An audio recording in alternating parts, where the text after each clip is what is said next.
the RLA Secretariat. Yes, palakpakan natin sila. They are all in green.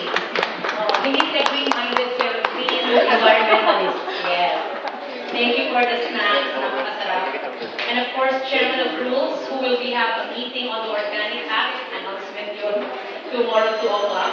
Sir Romeo Sema, the groom who has had a honeymoon already very long period of time. Undersecretary Sir Satar, Presidential former Cabinet Member Ma'am Amina Rasul and Professor Fernit and fellow Assemblymen. Bismillahirrahmanirrahim. Assalamualaikum warahmatullahi wabarakatuh.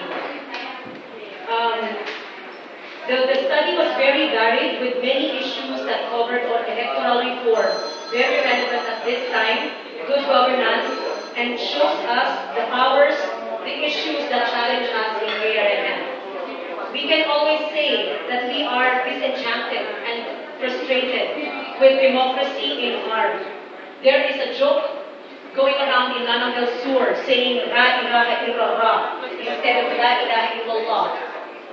Because of the predominance of the politics of money in votes and in governance.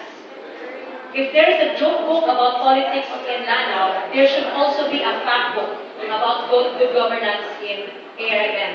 And that is why it is a testament, this forum that we have this afternoon, that a Manila group and the University of the Philippines College of Public Administration can already look into research and provide us our policy basis to push further. For instance, our future author of a regional civil service commission, like Sir Jerry Hamja of Basilan, to further professionalize the bureaucracy, to give the ARMM the power to appoint its teachers and to appoint its personnel because of its own civil service commission. It will also give us the power to look into and further inform us and further inspire us to do oversight function, whether in the regional level, the local governments. Can instance a question, can the governor of the ARMM punish, penalize local governments that are not performing? Can he impose corruption cases in the ombudsman against these mayors or councillors or politicians? Inshallah, in our last 8 months here in the RLA until May 2013, this forum has become important for us to identify key and priority legislation. For me, in the presence of the Undersecretary of the DepEd, that line on having Islam further recognized as part of the educational system, value system in the Organic Act is very important. And I appeal to him to help us craft that provision of law that can be incorporated in the Organic Act.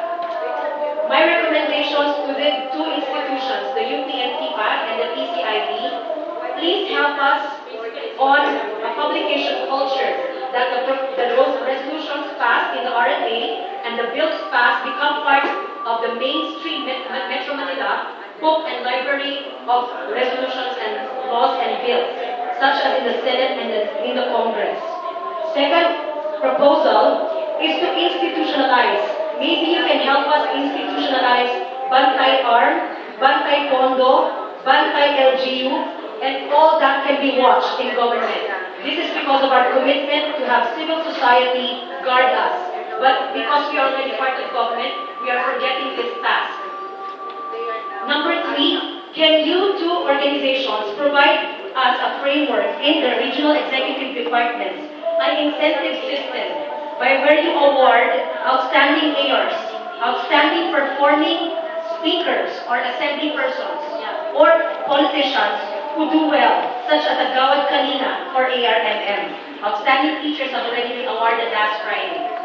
Lastly, on electoral reforms, can we do a communication signaging? Can we Islamize it?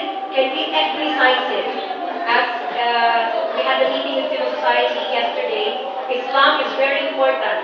Muslim messaging, our civil society is very important in this coming electoral exercise. With your indulgence, Speaker, thank you very much to all those who participated on behalf of the RLA. Thank you again, UP and PCI. Given this 8th day of October 2012,